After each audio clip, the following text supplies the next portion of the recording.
నిజం చెప్తున్నా ఈ ప్రపంచం అంతా దొంగ నా కొడుకులున్నారండి. ఎందుకంటే మనల్ని ఎంతలా మోసం చేస్తున్నారో చూడండి. ఇది ఓఆర్ఎస్ అండి. నేను మెడ్ ప్లస్‌లోకెళ్ళి ఓఆర్ఎస్ అడిగాను. మీకు బిల్ గూడా చూపిస్తున్నా. మెడ్ ప్లస్‌లోకెళ్ళి రూ. 35 పెట్టి ఓఆర్ఎస్ కొన్నానండి. ఆహ్, ఇది ఓఆర్ఎస్ కానే కాదండి. చాలా డేంజర్ అండి ఇది తాగితే. ఎందుకంటే వాడు క్లియర్‌గా ఇక్కడ రాసాడు. మీకు తెలుగులో ట్రాన్స్‌లేట్ చేసి ఫోటో గూడా మీకు పెడతాను చూడండి. ఇక్కడ క్లియర్‌గా పెద్ద అక్షరాలతో రాసాడు ఓఆర్ఎస్ అని. కానీ పక్కన చూడండి వీఐటీ ఓఆర్ఎస్. దీని పేరు వీఐటీ ఓఆర్ఎస్ అండి. కానీ ఇది ఓఆర్ఎస్ అయితే కాదు. మనల్నయితే దారుణంగా మోసం చేస్తున్నారు. ఇది తాగమని డాక్టర్లు కూడా ఇదే సజెస్ట్ చేస్తున్నారు. కనీసం చెప్పట్లేదు.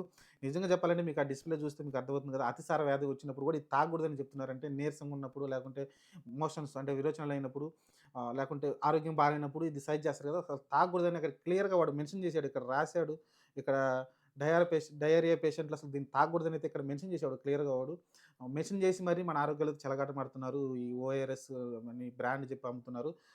దొంగ నా కొడుకులండి ఈళ్ళంతా. మీరైతే తాగొద్దు. నేను చెప్పేది ఒక్కటే మాట దీన్ని తాగొద్దు మీరు. దీన్ని అవాయిడ్ చేయండి. మీకు తాగాలనిపించుకుంటే మంచి కొబ్బరి బొండం తెచ్చుకొని తాగండి. రూ. 40కి మంచి కొబ్బరి బొండం వస్తుంది. తాగండి. మీ నీరసం అయితే తగ్గుతుంది. అంతే తప్ప ఇలాంటి యాపిల్ ఫ్లేవరు, ఆరెంజ్ ఫ్లేవర్ అని పిల్లలకైతే తాపొద్దండి. చాలా డేంజర్ ఇది. వాడు మరి ఈ బాక్స్ మీద రాసి మరీ చెప్తున్నాడు. మీరిది తాగొద్దని చెప్తున్నాడు. అయినా మనం డాక్టర్లు మనకి సజెస్ట్ చేస్తున్నారు ఇది తాగమని. మరి ఏం చెప్పాలో అర్థం కావట్లా. అందుకని ఈ ప్రపంచమంతా దొంగ నా కొడుకులు. మనమే జాగ్రత్తగుండాలి. మన ఆరోగ్యం మన చేతుల్లోనే ఉంది. మనమే జాగ్రత్తగుండాలి.